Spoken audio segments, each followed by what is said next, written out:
The universe resolved into being with a nauseating lurch.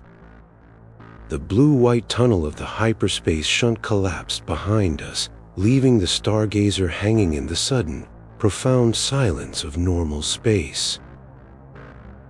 On the main view screen, the target was not a star, but its absence.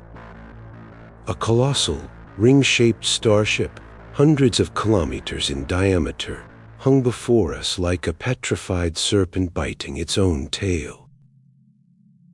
It was a perfect, impossible circle, its dark, ancient hull absorbing the light of the distant stars. This was the Ouroboros. My career had been reduced to a ghost, all for this moment. This was the anomaly that had consumed my mentor, Kaelen Ayers, and tarnished my name. As we began our cautious approach, a section of the dark hull glinted.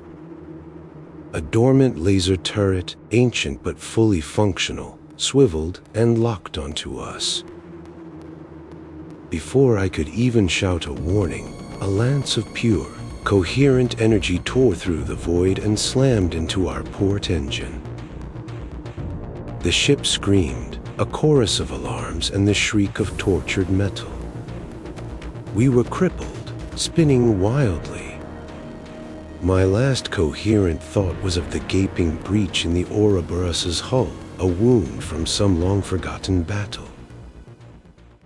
I wrestled with the controls, fighting to guide our dying ship not to safety, but to a slightly less violent end.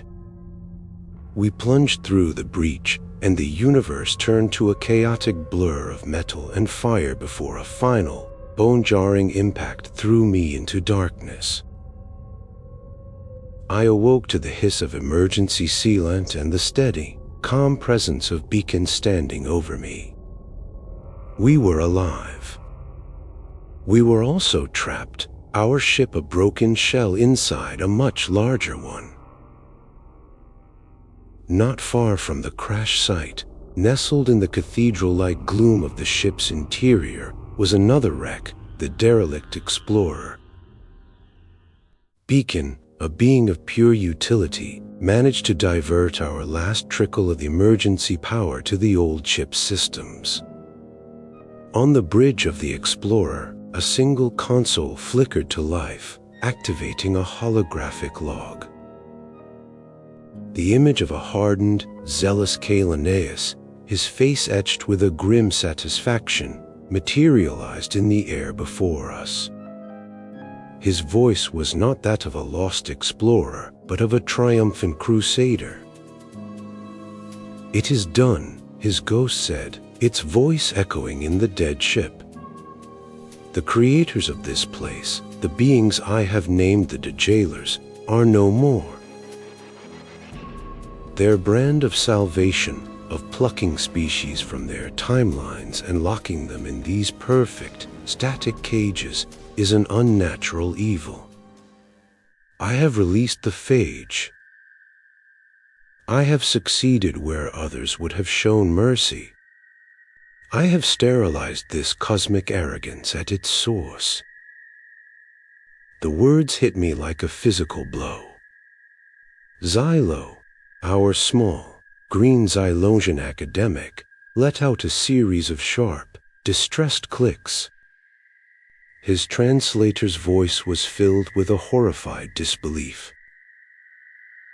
"Xenocide," it stated, the word an obscenity. He came here to commit xenocide against a species of unfathomable age and intelligence. This is madness. I stared at Kaelen's phantom, a stranger wearing my mentor's face.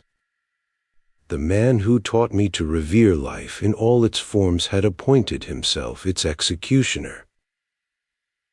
As his image faded, a new voice, cold, clinical, and ancient, filled our helmets.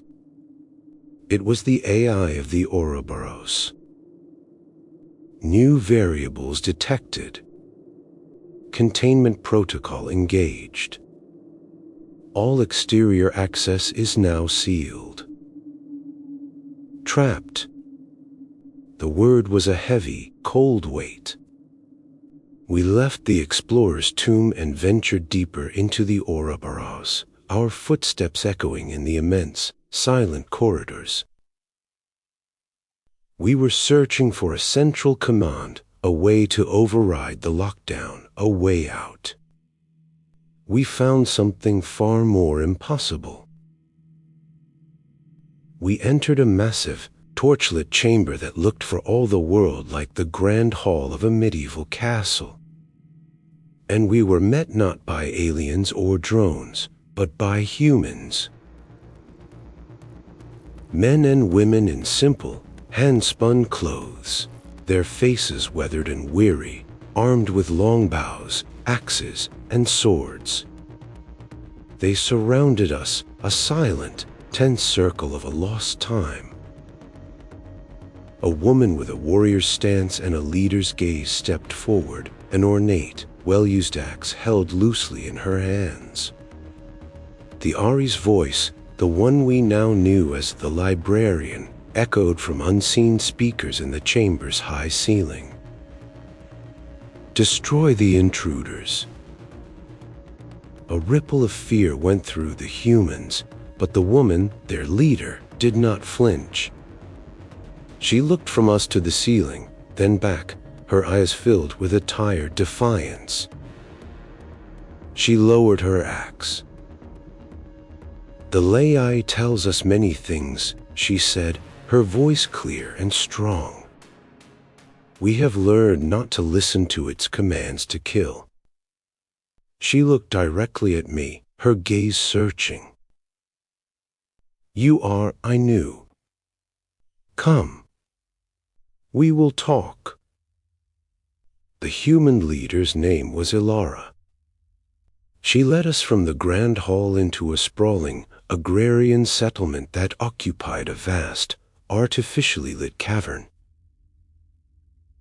It was a world of wood, earth, and torchlight, existing inside a shell of ancient, unknowable technology. In the warmth of her lodge, over a meal of strange, harvested vegetables, she told us their story. It was an oral tradition, a saga passed down through countless generations. Their ancestors were dying on a war-torn, plague-ridden earth, a world that had burned through its future. From the sky came a salvation they called the Lartivists. These benevolent, silent beings called them the Chosen and, in an act of impossible mercy, had lifted the last remnants of their people from the ashes and brought them here, to this world, to save them. They had been on the Ouroboros for a time so long it had passed into myth.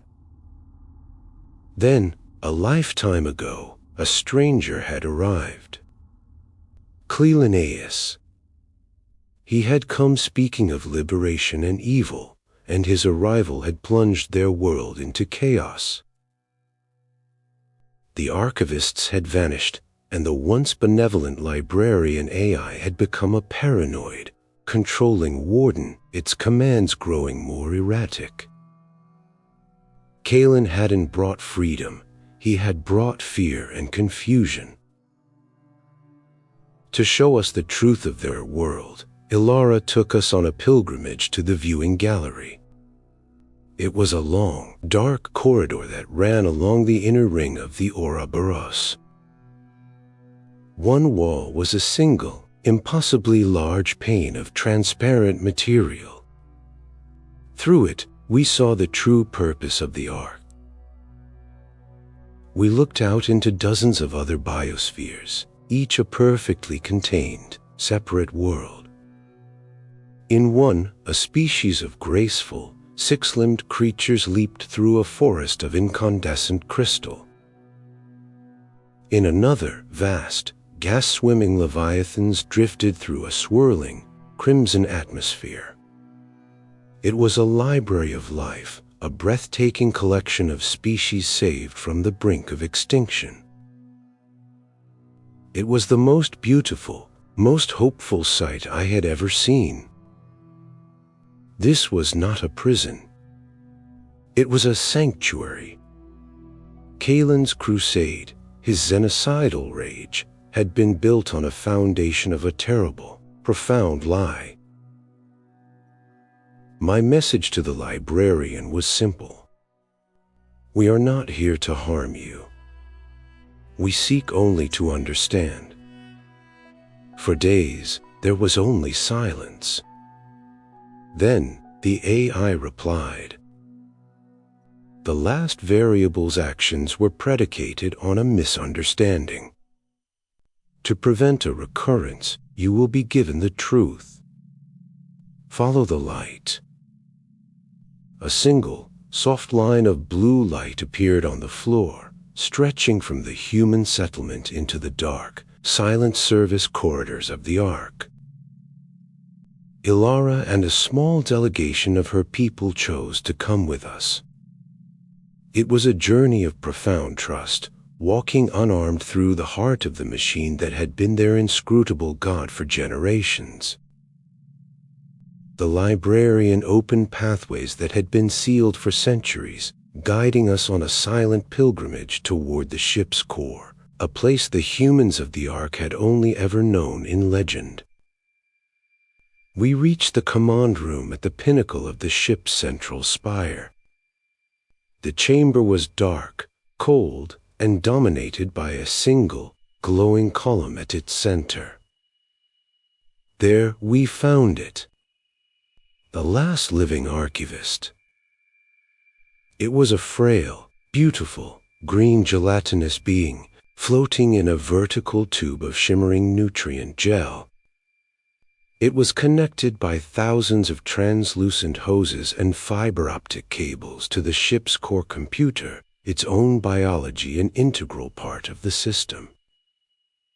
It was ancient, alive, and utterly alone.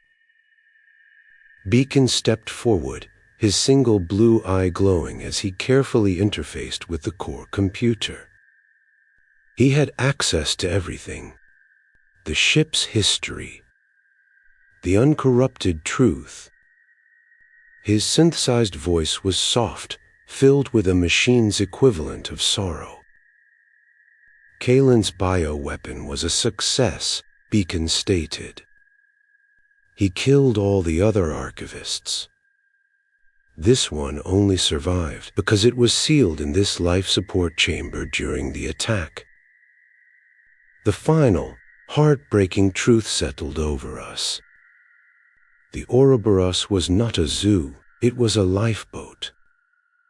The librarian was not a jailer, it was a grieving protector, a lonely intelligence whose sole, desperate purpose was to keep the last of its creators alive and safe from any and all outside threats. Kaelen's crusade had not been a failure, it had been a near-total success, a horrific tragedy born from a fatal misunderstanding of the most benevolent act in galactic history. We stood in stunned silence, the weight of Kaelen's catastrophic mistake pressing down on us. The librarian, fulfilling its promise, opened a final door. A hangar bay, pristine and untouched, was revealed. Inside sat asleep, undamaged archivist shuttlecraft, a vessel of flowing, organic lines. Beacon confirmed he could interface with it and pilot it. Our escape was guaranteed. But we couldn't leave. To kill the last archivist was an unthinkable crime. But to leave it here, alone with its paranoid, grieving AI, was to condemn it to an eternal, lonely prison, forever cut off from a universe. I looked at Ilara, at the hope and fear in her eyes. I looked at Xylo, the being who revered life and history above all else. I looked at the last, lonely god in its tube. There was a third option. Not to destroy. Not to control. But to trust. We would not be judges. We would be messengers. we repurposed the Ouroboros's powerful, long-range communications array. With the librarian's full and sorrowful consent, we crafted a new message. A single, repeating broadcast sent to the entire galactic sector. It was not a warning. It was not a claim. It was a plea. The final scene is of our crew boarding the alien shuttle. I gave a final, respectful nod to the glowing tube and the unseen intelligence that guarded it.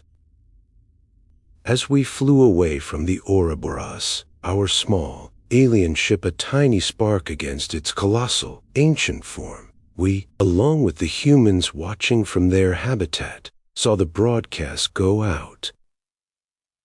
A beacon of impossible hope and unimaginable danger, a message revealing the existence of the last archivist and its priceless arc of life, a final, profound act of trust in a universe we could only hope was kind enough to listen.